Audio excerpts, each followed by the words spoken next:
संभल मस्जिद को लेकर नए नए दावे हमेशा से किए गए हैं। कभी वहां हरिहर मंदिर का दावा किया गया तो कभी वहां किसी और बात का।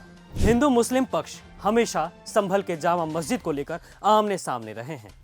अब सच्चाई क्या है इस बात में, यही हम आज आपको बताएंगे। साल था 1878, जब देश में अंग्रेजों का शासन हुआ करता था। उसी समय संभल के जामा मस्जिद को लेकर पहला विवाद हुआ। साल 1878 जब शाही जामा मस्जिद को लेकर पहली बार कानूनी विवाद हुआ।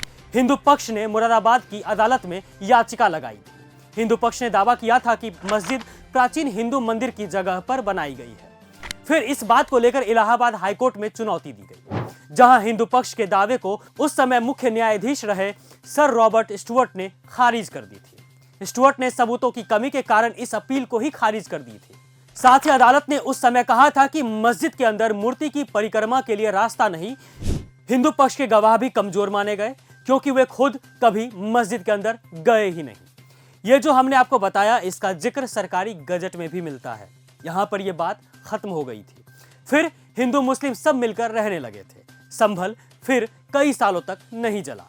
संभल के जामा मस्जिद को लेकर दूसरा विवाद साल 1976 में हुआ, जब मस्जिद में शिवरात्रि के दिन जलाभिषेक के लिए यात्रा के दौरान भीड़ घुस गई थी।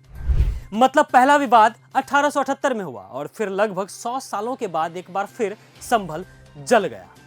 लगभग 100 सालों से खुशी खुशी साथ रह रहे हिंदू और मुसलमानों के बीच एक बार फिर दरार आई। 1976 में शिवरात्रि की बात है, जब रात में कुछ लोग शाही जामा मस्जिद में घुस गए। उन्होंने इमाम मोहम्मद हुसैन को भी जिंदा जला दिया था। आपको बता दें कि आज भी मस्जिद में मोहम्मद हुसैन की मजार बनी हुई है।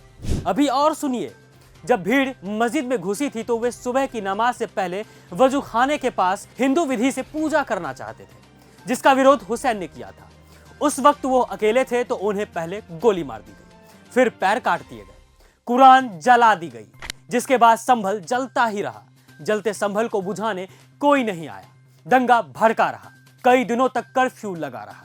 संभल ने कई दिन खुना मैके देख लिए। जब 1976 में संभल में दंगा हुआ तो उस वक्त देश में इमरजेंसी लगी हुई थी। तभी के संभल विधायक शफीकुर रहमान बर्क को गिरफ्तार कर लिया गया। बर्क तब भारतीय क्रांति दल के नेता हुआ करते थे।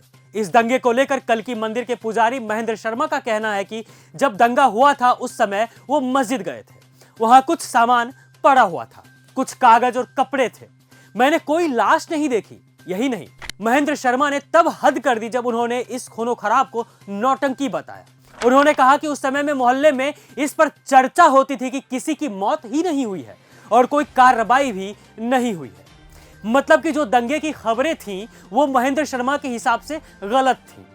मतलब तो यही है ना कि ना कोई दंगा हुआ, ना ही कोई बातें हुई। तब तो यह भी बात होगी कि वहां कुछ हुआ ही नहीं। और मोहल्ले के लोग अगर कह देंगे कि 1878 में भी कुछ नहीं हुआ तो इसका कोई तुक थोड़ी ना है।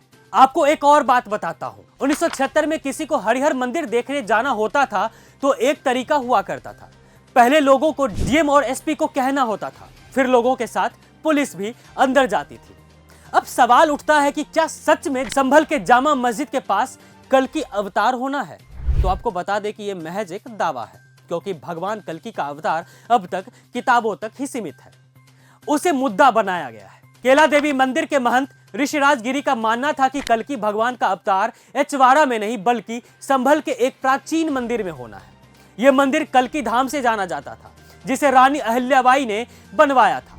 लेकिन फिर भी दोनों पक्षों में बहस आज भी जारी है कि कल्कि भगवान का जन्म संभल में होगा या एचवाड़ा में होगा। लेकिन श्री कल्कि विष्णु मंदिर के पुजारी का कहना है कि कल्कि भगवान का जन्म मस्जिद के परकोटे में होगा। पुजारी महेंद्र शर्मा का कहना है कि मंदिर के नक्शे से पता चलता है कि ये 1000 साल से भी ज्यादा पुराना है। इसका निर्माण 250 साल पहले अहिल्याबाई के परिवार ने कराया था और इस नक्शे में मंदिर का नाम मनु श्री कल्कि मंदिर लिखे होने का भी दावा किया गया है। देखिए, संभल के जामा मस्जिद को लेकर नए नए दावे हमेशा किए गए हैं, लेकिन समय के साथ यह देश आगे बढ़ता गया। देश आजाद हुआ।